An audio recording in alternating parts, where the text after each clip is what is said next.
He stated, I was told of the decision the Thursday before the last game, which I was very appreciative of. No, like, do we not remember that 2-point conversion play that you completely disasterized and took Shedeur out of the game? Like, come on.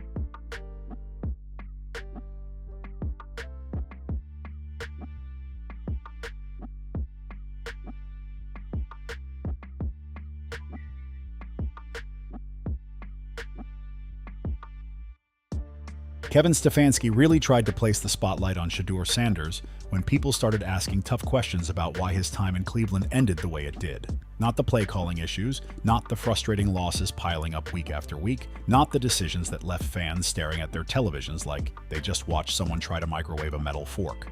No. Somehow the conversation kept drifting toward the young quarterback. And that is where this whole story stops being normal football talk and starts feeling a little uncomfortable for everyone watching. Because when a coach starts hinting that the rookie quarterback might be the reason things went sideways, fans immediately start asking a simple question. Is this accountability? Or is this classic blame shifting dressed up in polite podcast language?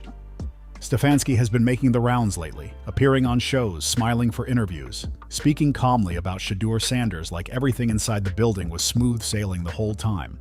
The tone is friendly, the words are polished, and the delivery sounds like a man who just finished a media training seminar. But fans are not new to this game. They watch the season unfold live, snap by snap, moment by moment. They saw the sideline reactions. They saw the tension in those high-pressure situations. They remember that 2-point play where Shedeur Sanders was suddenly pulled at the worst possible moment, turning what could have been a clean, decisive call into a confusing mess that had commentators and fans looking at each other like, wait, what just happened? That moment alone stuck with people, not because mistakes never happen in football, they do every Sunday, but because that decision felt less like strategy and more like a control move that went sideways, the kind of decision where everyone in the stadium feels the awkward energy immediately. When the play failed, the reaction across the fan base was instant.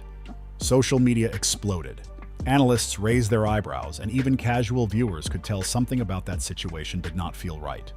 I was told of the decision the Thursday before the last game, which I was very appreciative of, that I could prepare my family for that and that type of thing. Kevin Stefanski said, and listen, these are not lifetime appointments. These are jobs.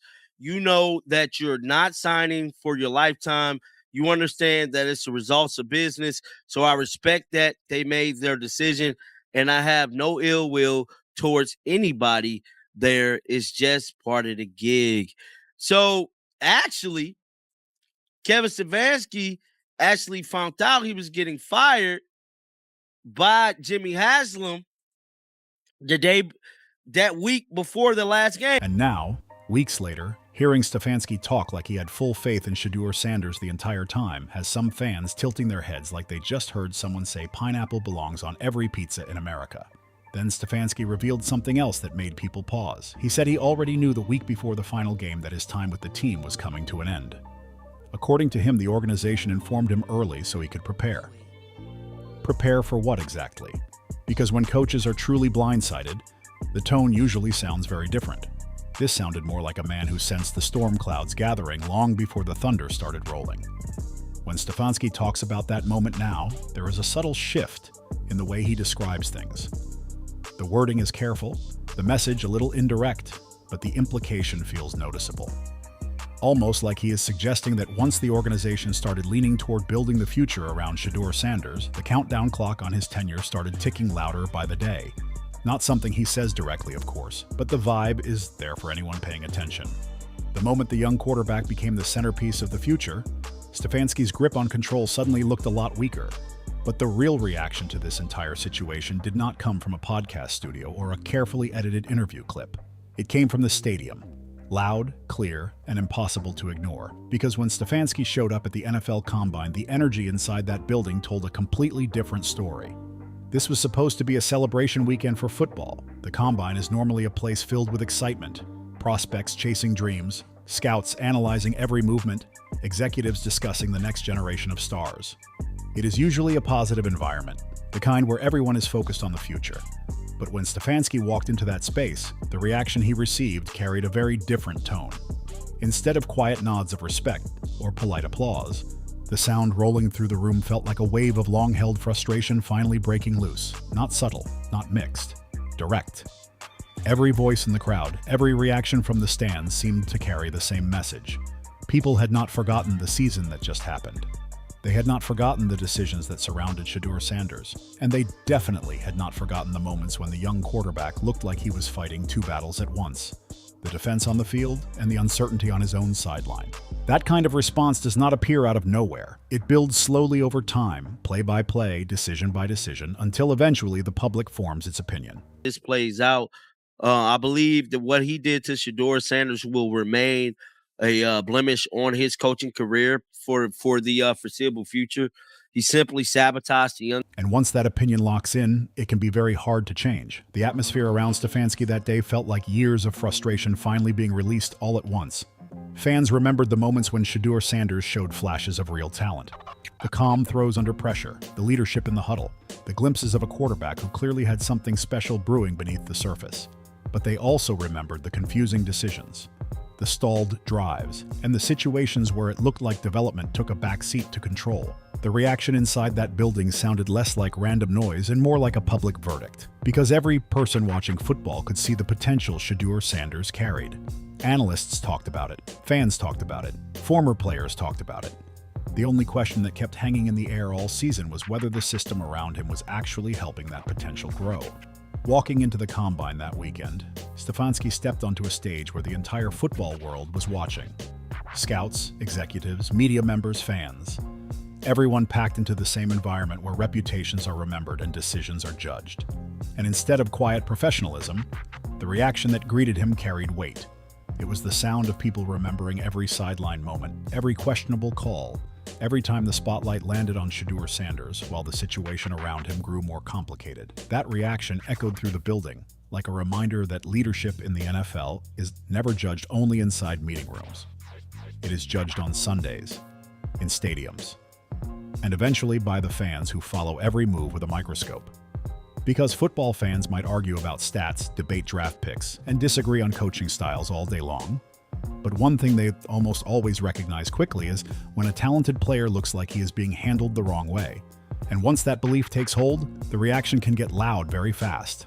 For Stfansky, that weekend turned into something bigger than just another football event. It became a moment where the past walked right back into the room with him. Every decision he made during that season seemed to follow him through those doors.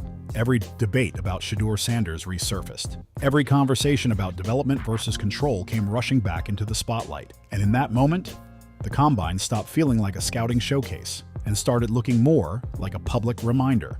A reminder that in the NFL, reputations travel fast, and sometimes the crowd remembers everything. Because when fans believe a young quarterback with real potential was mishandled, that memory does not fade quietly. It sticks around, it grows louder, and eventually, it shows up exactly when people least expect it. And now every step Kevin Stefanski takes, every interview he sits down for, every microphone that gets pushed in front of his face carries the shadow of that moment. 32 coaches in the NFL last year. Kevin Stefanski finished last. He was the only C- on the list. You go through Dan Campbell, Dan Quinn, Sean McVay. These are the other head coaches in the league. Kevin Stefanski was at the bottom. Now, I like Kevin, but that just tells you one of the reasons why the Browns fired Kevin Stefanski is that That reaction from the crowd didn't just disappear after the weekend ended. It stuck to the story like tape you can't peel off. Because once fans decide a coach mishandled a young quarterback, the memory stays fresh for a long time. In the NFL world, people might forgive a bad play call or a tough loss, but they rarely forget when they feel a rising talent was underestimated or mismanaged. And in this case, a lot of eyes were locked on how Shedeur Sanders was handled during that entire stretch. When people looked back at the situation, the reaction wasn't subtle. It was loud, clear, and impossible to spin away with a couple of polite podcast appearances. Kevin Stefanski learned that lesson the hard way. Because the moment the public started connecting the dots between his decisions and the way Shedeur Sanders was being used, the conversation around his leadership started shifting quickly. What used to be debates about strategy turned into questions about judgment. And once that shift happens in the NFL spotlight, the pressure ramps up fast. It also didn't help that fans remembered other situations from Stefanski's coaching history. Some people brought up the way other quarterbacks were handled during his tenure, including Baker Mayfield. Once those conversations started popping up again, the narrative got even louder. Suddenly, the discussion wasn't just about one season or one quarterback. It was about a pattern people thought they were seeing. Fair or not, once fans start building that kind of storyline, it spreads quickly across every corner of the football world. And while all that noise was building outside the building, the Cleveland Browns organization clearly felt the heat inside it. Because when things reached a breaking point, they didn't drag it out with months of speculation. They made a decision fast.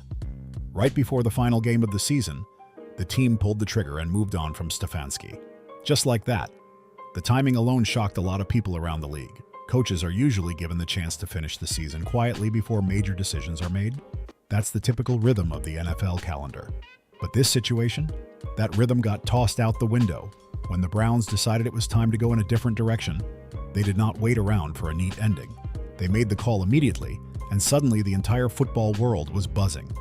Stfansky later talked about that moment publicly. He explained that he already knew he would be fired the Thursday before the final game. According to him, the team told him early as a professional courtesy so he could prepare and speak with his family. On paper, that explanation sounds calm and professional. But when fans heard it, the reaction was mixed. Because let's be honest, hearing that you're being let go days before the final game of the season is not exactly a relaxing heads up.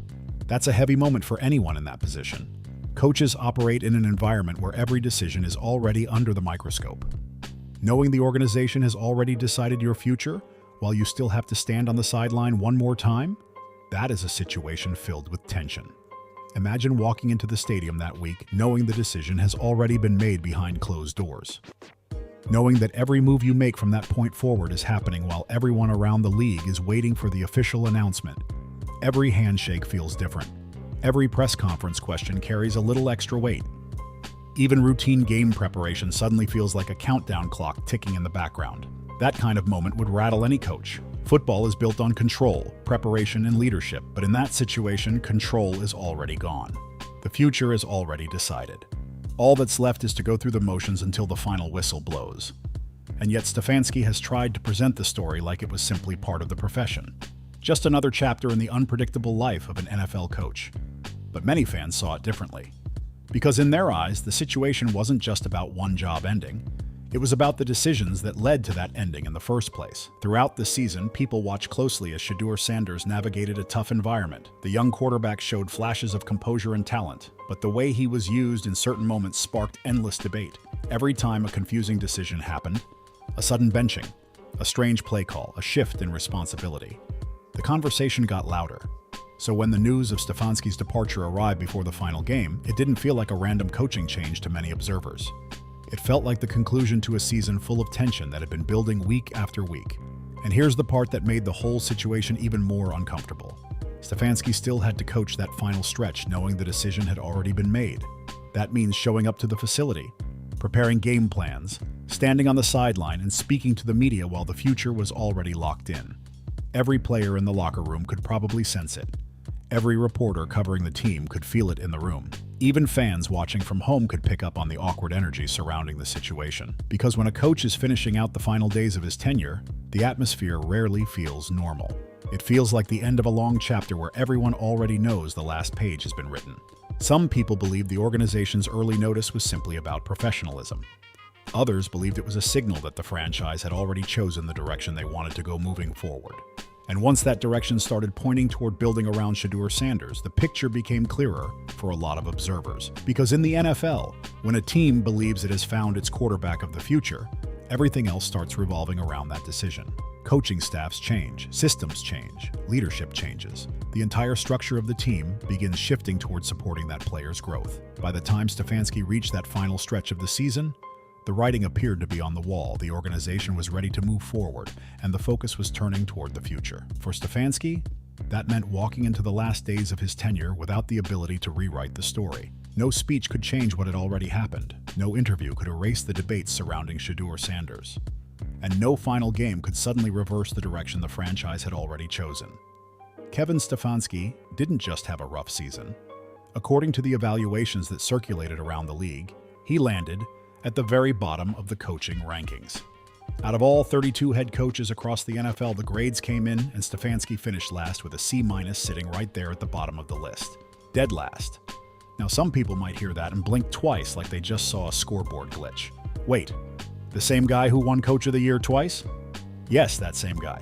But if you actually watched the games this past season, if you paid attention to the sideline dynamics and the overall energy around the team, that result suddenly doesn't feel shocking at all. Football fans know when something inside a locker room feels off.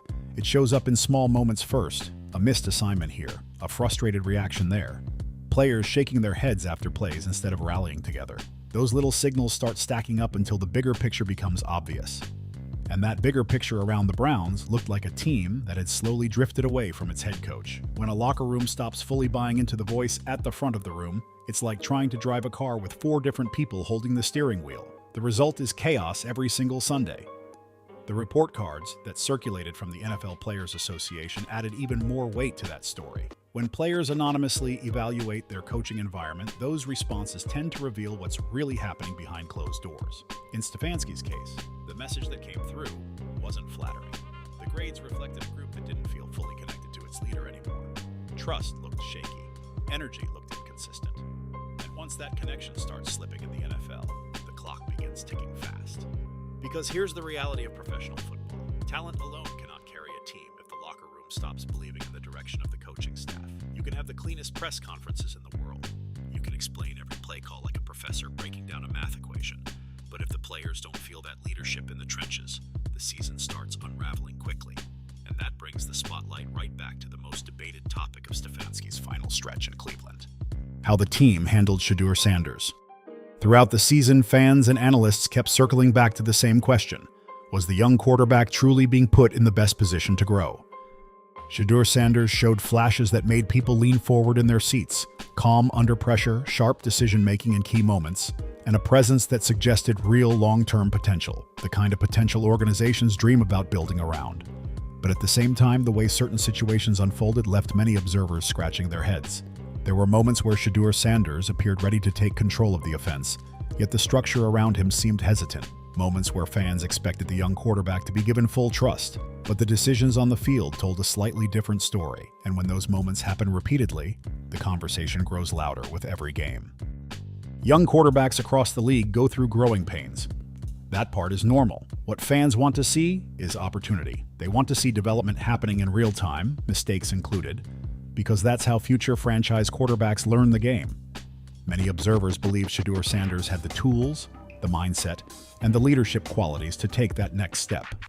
In situations like that, the most powerful move a coach can sometimes make is simple: step back and let the talent breathe. Let the quarterback command the offense. Let him make reads.